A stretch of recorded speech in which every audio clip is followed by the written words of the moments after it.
ठरलं तर मग या मालिकेच्या आजच्या भागात आपण पाहणार आहोत की सायली रूममध्ये असते तेवढ्यात अर्जुन तिथे येतो. बायको बायको असा आवाज देत तेव्हा सायली पटकन पुढे जाते. खरं अर्जुन तितक्यात समोरून येतो तेव्हा सायलीची आणि त्याची टक्कर होते. मग सायली पडणार असते तेवढ्यात अर्जुन आपल्या मिठीत तिला घेतो. मग आता सायली आणि अर्जुन एकमेकांकडे पाहत असतात. सायली आता व्यवस्थित उभी राहणार असते तेवढ्यात अर्जुन तिला पुन्हा टक्कर देतो. मग सायली म्हणते, ओ काय हे? तेव्हा अर्जुन हसत तिला म्हणतो की एकदा टक्कर झाली की आणि एकदा टक्कर द्यायची असते, नाहीतर शिंगे येतात, असे अर्जुन गमतीने म्हणतो. सायली म्हणते, हो हो माहीत आहे, असे म्हणून ती हसते. सायली म्हणते, सतत आपलं सारखं सारखं बायको बायको करत असता कोणी जर दुसऱ्याने ऐकले ना तर म्हणतील की हीच काय तर तुम्हाला सारखे सारखे सांगत असेल. अर्जुन रोमॅन्टिक होतो आणि सायलीला म्हणतो की तुम्ही ना खूप सुंदर दिसताय आणि तुम्ही जे काय बोलता ना ते कधी कधी मला ऐकूसुद्धा येत नाही, कारण मी तुमच्यामध्ये हरवून गेलेला असतो. तेव्हा सायली म्हणते, पण मला ऐकू येतंय ना सगळे, इथं बसा बरं जरा, मला काहीतरी विचारायचं आहे, असं म्हणून ती त्याला बेडवर बसवते आणि विचारते, काय हो, मी इकडे आल्यानंतर तिकडे काय काय झालं? चैतन्य भाऊजींना काय पुरावे सापडले का? मग आता रविकांत देशमुख या नावाचाच माणूस अस्तित्वात नाही असे मला वाटते, अर्जुन म्हणतो.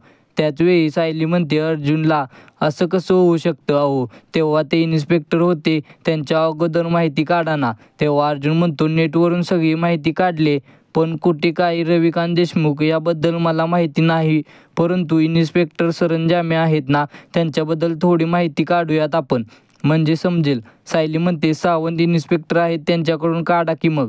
तेव्हा अर्जुन म्हणतो, हो बरोबर आहे तुमचं, असं म्हणून तो लगेच आता इन्स्पेक्टर सावंतला कॉल करतो. सावंत हे कॉल रिसीव करत विचारतात, काय झालं सर? मग आता अर्जुन विचारतो, इन्स्पेक्टर सावंत, ऐका, इन्स्पेक्टर सरंजामे हे कुठे पोस्टिंग ला आहेत हे मला कळू शकेल का? तेव्हा त्यांची तर रिटायरमेंटसुद्धा झाली आहे असं आता लगेचच सावंत म्हणतात, पण त्यांचा फोन नंबर आहे माझ्याकडे. तेव्हा अर्जुन म्हणतो, लगेच त्यांचा फोन नंबर पाठवा, मला खूप महत्त्वाचं काम आहे. तेव्हा अर्जुन आता सायलीला म्हणतो, मिशन कंप्लीट झालं, सरंजामे यांचा फोन नंबर येतोय मला इकडे. आता इन्स्पेक्टर सरंजामे महिपतच्या घरातून निघालेले असतात. तर आता पुढील भागामध्ये प्रताप घरी आलेला असतो तेव्हा अश्विन आता त्याच्या आणि प्रियाच्या लग्नाच्या निर्णयाबद्दल त्यांना सांगतो. मग माझा हा निर्णय बरोबर आहे की चुकीचा, असा अश्विन विचारतो. तेवढ्यातच सायली आता दार उघडून आतमध्ये येते. तेव्हा आता हे तिघेही खूपच तिच्यावर भडकतात. मग आता कल्पना तिचा हात पकडून हॉलमध्ये घेऊन येते.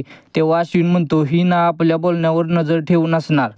मग रागातच अश्विन विचारतो, तू काय काय ऐकलंय ना ते सगळं सांग अगोदर. आता अर्जुन तिथे आलेला असतो आणि सगळं बोलणं ऐकत असतो.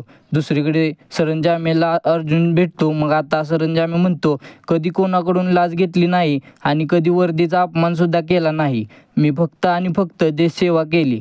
तेव्हा अर्जुन विचारतो, मला सांगा, विलासची ज्या माणसाने जामीन दिले रविकांत देशमुख, त्याच्याविषयी काय माहीत आहे का तुम्हाला?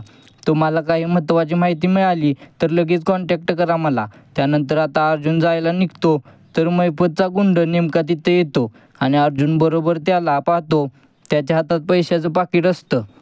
मग अर्जुन फक्त जाण्याचे तिथून नाटक करतो. त्याचवेळी पैसे घेतात आणि सरंजामे हा शिकरीला कॉल करतो आणि अर्जुन नेमका पाहतो.